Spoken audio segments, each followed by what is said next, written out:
السلام عليكم. أنا مواطن تونسي نسكن في نونت، وسجلت في قفصة في ولاية قفصة. سجلت بحكم أنا نعيش في نونت. مشى في بالي بسجل. مشيت اليوم للبيرو دو فوت باش ننتخب. خزر لي الراجل قال لي أنت عندك أنت مسجل في ران، معناها ران تولي بعيدة 100 كيلومتر على نونت.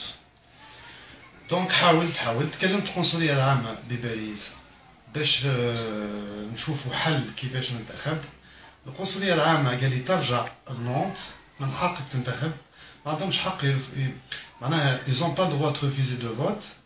رجعت لهم قالوا لي لا انت في نونت. قلت لهم انا من نونت نورمالمون ننتخب لهنا. قالوا لي لا لازمك تمشي تنتخب في ران.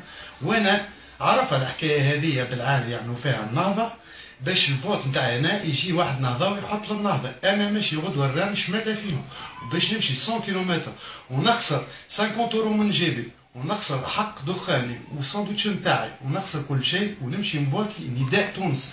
الشماته في النهضويه، شماته في الخوانجيه، خماش.